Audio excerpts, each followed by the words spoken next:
So after playing Resident Evil 2 Remake on Xbox One S, it is abundantly clear that people were excited about this game. I was not one of the original RE2 fans because I found the camera angles problematic when I was interested in other things. Maybe that's why I didn't play that many games until PlayStation 3 and Xbox 360 that could help you lower the difficulty. In Resident Evil 2, there are two campaigns, and in both stories, four main characters are established and become a part of the Resident Evil canon. In Leon's journey, you help Ada Wong, or you help each other, as we all know later on in the series. In Claire's journey, you are aided by Sherry Birkin, who helps you when you're stuck and need help with the ladder, which is juxtaposed with Ada helping Leon in his version. Both campaigns have you doing the same mission just through two separate stories at first. I was not a fan of RE2 to begin with, so I jumped into this blindly as Leon's campaign took me about 10 hours, which was mostly because of the chess piece sequence in Leon's and Claire's campaign. Claire took me a total of 9 hours, one 5 hours, and the other 4, so it was a total of 19 hours through two campaigns plus a second run campaign. I found the second run more enjoyable, and when I saw that I found Marvin dead in Claire's campaign, that's where the fractured timeline made sense. But even so, I found that walking helped me elude the Tyrant, or Mr. X, more achievable. Unassisted, I just shot him in the head with the MAC 10 and Desert Eagle, which made it easier. I also used the MAC 10 more, and with the upgrades, it was fun to use the silencer. I used the quick draw less and the revolvers less in the second run. I played both on assisted campaign and I found the lack of ammo disturbing, but luckily I managed to jump into it and improvise on the way through. And even in the second run, I had to make sure I was packing what was essential and discarding them when I was done with the items. I mostly used the storage for ammo or other things that I needed. What I do find a downside to my experience is how slow Leon managed to run, and YouTuber RGT85 spoke on this as well, so it was nice not to feel alone. I just wonder if it was because they wanted to make the game slower, but Claire moved faster. But I feel like if I would have been running faster if that was me running from Mr. X. Mr. X, as many veteran gamers call him, was a nice touch. Only do headshots with this villain, never body, or just try running. But it was nice I didn't have to fight him again in Claire's campaign. What I did like about it was that the dialogue was expertly done, and I think that what this game does is give it a clean makeover to a game beloved by a whole generation.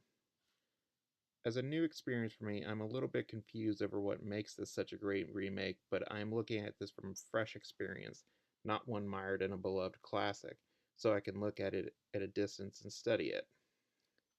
What I have to say, though, that worries me is that maybe some game companies have had a good run. It seems to me that the major game companies, Blizzard, Ubisoft, Bethesda, Capcom, and EA, are all facing a new threat, which is what the movie industry has been facing for 20 to 30 years. Remaking their classics when they have long aged enough to show the difference, and I was really not a fan of the old one because of the camera and the graphics. I mostly read during my childhood years, and while I found it interesting and scary, I never really made it past the gun shop. But I don't mind that game companies remake old games, but it seems to be more for profit margins. But I could tell with RE2 is that they wanted to give it more weight and depth. I like how most of the games seem to connect with older fans while making it fun and challenging for people like myself who didn't play the first one. I found the cinematics interesting when they took some cues from The Last of Us in terms of telling a story, or vice versa. I think even Gears of War, the original, took cues from Resident Evil with the train car and unleashing the light mass bomb. Not in any way similar, but the train is what connects it. It seems that both Claire and Leon have the personality of a wet carrot at first, but when they progress, Claire shows more depth than Leon, but it's forgivable, seeing that Leon had to fit more of the later characterization than he did in this version. Maybe this was a series that needed a good update, but finding a new audience. It made me happy to see both campaigns done and give my thoughts on it, and with my second run through with Claire, I was happy not to take the IGN perspective with not accomplishing at least one second run through of the campaign. What I find, though, about the 5 major game companies not adding Microsoft, since they are more of a computer company, is that they're taking less risk on newer IPs. While Anthem may have the chance to prove itself, it seems like another sci-fi extravaganza. What you have to realize is that players are fickle, just like any other audience. GameStop sees an increase in rejected games, which adds nothing to their replay value. When you find a game that has no replay value, which RE2 might have more for some people, or a lot, I'm not going to play it again. If you are a fan, you should play the game. But I think personally it was a little gimmicky at some points, like all RE games. But this game was relatively gimmick free, which as a piece of action adventure it works, and the characters are thought out.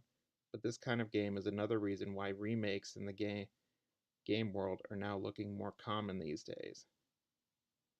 What I can't believe is the way the remake will be celebrated more than the newer IPs. I know, like any other creator or artist, some brands just have some replayability, and this isn't so uncommon with art, since some books go back to the author's original text to make a book more appealing. What I do find is the industry of games has now crippled the movie industry might be happening to games. I always thought games died when Last of Us was made, and I haven't found a game that matches it other than the sequel to Wolfenstein: The New Colossus, both of which I devoured and found all the secrets. So that's going to be pretty much it for this video. Tell me what you think. Did you like the game? Did you love the game? Do you agree? Disagree? Give me your thoughts. I'd love to hear what you have to say. Like, comment, subscribe. Also, I hope everyone's having a good day. Yesterday, February 2nd, was my birthday, so everyone have a good day, and I'll see you next time. Bye.